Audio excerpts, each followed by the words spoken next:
نحمده ونصلي على رسوله الكريم اما بعد فاعوذ بالله من الشيطان الرجيم بسم الله الرحمن الرحيم انظر كيف ضربوا لك الامثال فضلوا فلا يستطيعون سبيلا وقالوا أإذا كنا عظاما مرفاتا أإنا لمبعوثون خلقا جديدا قل كونوا حجارة أو حديدا أو خلقا مما يكبر في صدوركم فسيقولون من يعيدنا قل الذي فطركم أول مرة فسينغضون إليك رؤوسهم ويقولون متى هو قل عسى أن يكون قريبا۔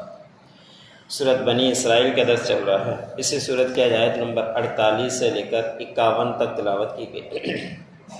ان آیتوں کے اندر اللہ رب العزت نے فرمایا کہ اے نبی، آپ کی طرف یہ نسبت عجیب عجیب مثالیں دیتے ہیں آپ کو، کبھی آپ کو ساحر کہتے ہیں، کبھی آپ کو مجنون کہتے ہیں، کبھی آپ کو جادو زدہ کہتے ہیں، اور اس طرح کے یہ القاب سے نوازتے رہتے ہیں اور آپ کے لیے مثالیں دیتے رہتے ہیں۔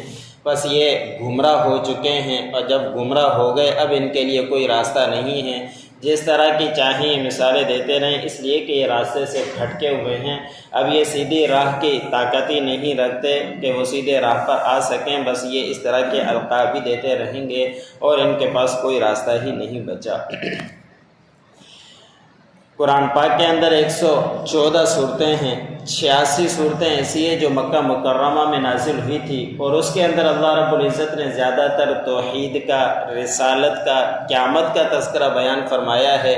تو اس کے زیادہ مسئلہ ان کے اندر یہی تھا، قیامت کے وہ انکار کیا کرتے تھے، توحید کا انکار کیا کرتے تھے، اللہ کے علاوہ دوسروں کو معبود سمجھا کرتے تھے، رسالت کا انکار کیا کرتے تھے۔ تو اللہ رب العزت نے 86 صورتیں مکے کے اندر نازل کر کے زیادہ تر انہی باتوں کا تذکرہ بیان فرمایا ہے کہ قیامت قائم ہوگی، اللہ کے سوا کوئی معبود نہیں، اور رسالت کی سچائی ان صورتوں کے اندر اللہ رب العزت نے بیان فرمائی ہے۔ آپ صلی اللہ علیہ وسلم جب ان کافروں کے سامنے قرآن پاک کی آیتیں پڑھ کر بتلاتے کہ قیامت قائم ہونی ہے اور وہاں چل کر حساب کتاب دینا ہے، اور اس وقت یہ کافر لوگ کہا کرتے تھے کہ جب ہم ہڈی ہو جائیں گے اور ریزہ ریزہ ہو جائیں گے پھر ہمیں نئی مخلوق کے اوپر کون پیدا کرے گا؟ ہمیں کوئی سمجھ میں یہ بات نہیں آتی کہ دوبارہ کوئی پیدا ہو سکتا ہے، اس لیے ہم اس بات کو نہیں مانتے کہ دوبارہ بھی پیدا کیے جائیں گے۔ حضور صلی اللہ علیہ وسلم کے پاس ایک دن عاص بن وائل یا امیہ بن خلف یا ابو جہل، 3-4 نام تفسیروں کے اندر لکھے ہیں کہ ان میں سے کوئی ایک آیا اور رومال کے اندر، کپڑے کے اندر بوسیدہ ہڈی لے کر آپ صلی اللہ علیہ وسلم کے پاس پہنچا۔ آپ صلی اللہ علیہ وسلم کی مجلس میں مختلف لوگ بیٹھا کرتے تھے، کوئی مذاق کے لیے بیٹھا کرتا تھا، ہنسی مذاق کے لیے کچھ صحابہ اکرام جو ایمان لا چکے تھے وہ بیٹھا کرتے تھے۔ تو وہ آ کے رومال ہٹا کے اور اس کو جھاڑنے لگ گیا۔ وہ بوسیدہ ہڈی تھی، اسے ہاتھ لگتے ہی وہ جھڑ رہی تھی۔ تو اس کے وقت آپ صلی اللہ علیہ وسلم کو کہنے لگے کہ یہ کون اس کو دوبارہ پیدا کرے گا، کون اس کو کھڑا کرے گا؟ یہ تو بالکل مٹی ہو چکا ہے، اب اس کو تو دوبارہ کوئی پیدا کرنے والا نہیں ہے۔ اس طرح کے وہ آپ صلی اللہ علیہ وسلم کے سامنے مذاق اڑایا کرتے تھے۔ تو اللہ رب العزت نے فرمایا کہ نبی ان کے جواب ان سے کہہ دیجئے کہ یہ تو مٹی ہے، اگر یہ ہو جائیں پتھر جو مٹی سے بھی زیادہ سخت ہے، مٹی کے اندر پڑا رہے لیکن وہ خراب نہیں ہوتا، اگر یہ پتھر بن جائیں یا لوہا بن جائیں، یہ پتھر سے بھی زیادہ سخت ہے کہ لوہا پتھر کو کاٹ دیتا ہے، ختم کر دیتا ہے، ٹکڑے ٹکڑے کر دیتا ہے۔ اگر یہ سمجھتے ہیں کہ ہم انسان ہیں، اس سے زیادہ سخت پتھر ہیں یا لوہا یہ بھی بن جائیں تو بھی اللہ رب العزت ان کو اٹھا کر کھڑا کر دے گا، یا یہ اور کوئی مخلوق بن جائیں پتھر اور لوہے سے بھی کوئی زیادہ سخت ہو، جو ان کے سینے کے اندر ہو، دل کے اندر ہو کہ فلاں چیز اور بھی زیادہ سخت ہے، وہ بن جائیں، اس کے باوجود بھی اللہ رب العزت دوبارہ اٹھانے کے اوپر قادر ہیں، ضرور ان کو اٹھا کر رہیں گے، اور ان قریب وہ کہیں گے کہ کون پھر ہمیں لوٹائے گا؟ تو پھر اے نبی ان سے کہہ دیجئے کہ جس نے تمہیں پہلی دفعہ پیدا کیا ہے دوبارہ وہی لوٹانے کے اوپر قادر ہے۔ حقیقت یہ کہ انسان اپنی طرف ہی دیکھ لے، جو اس طرح کی باتیں کرتا ہے، مذاق اڑاتا ہے کہ وہ کس چیز سے پیدا کیا گیا ہے۔ ایک ایسے قطرے کے ساتھ پیدا کیا گیا ہے جس کا تذکرہ اللہ رب العزت نے خود قرآن پاک کے اندر بھی بیان فرمایا ہے کہ عورت اور مرد کے قطرے سے مل کر جڑ کر جو انسان بنا کرتا ہے وہ ایسا قطرہ ہے، ناپاک ہے۔ اگر جسم میں لگ جائے تو جسم ناپاک، کپڑے میں لگ جائے کپڑا ناپاک، ایسے قطرے کے ساتھ پیدا کیا گیا، کچھ بھی نہیں تھا، اس قطرے سے اللہ رب العزت نے اتنا بڑا خوبصورت نوجوان پیدا کر دیا، تو کیا اللہ رب العزت دوبارہ اس چیز کو لوٹانے کے اوپر قادر نہیں ہے؟ تو ضرور اللہ رب العزت لوٹانے کے اوپر قادر ہیں۔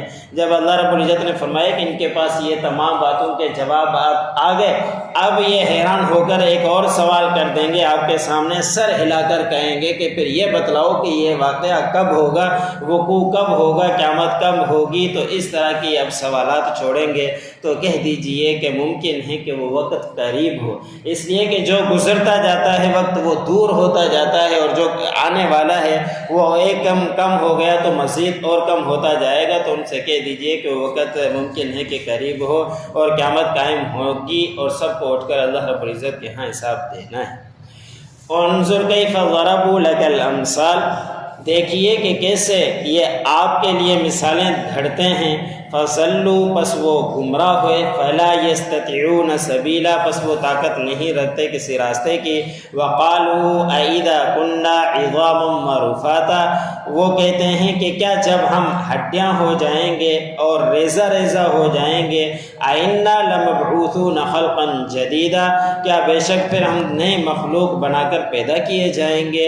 قُلْ كُونُوا حِجَارَةً أَوْ حَدِيدًا، کہہ دیجئے کہ تم ہو جاؤ پتھر یا لوہا، او خلقا مما یکبر فی صدورکم، یا کوئی دوسری مخلوق جو تمہارے سینے میں اس سے بھی زیادہ سخت ہو وہ بن جاؤ، پھر بھی تمہیں اٹھایا جائے گا۔ فسیقولون من یعیدنا، پھر عن قریب وہ کہیں گے کہ کون ہمیں لوٹائے گا۔ قل الذی فطرکم اول مرہ، کہہ دیجئے کہ وہ ذات تمہیں اٹھائے گی جس نے تمہیں پہلی دفعہ پیدا کیا۔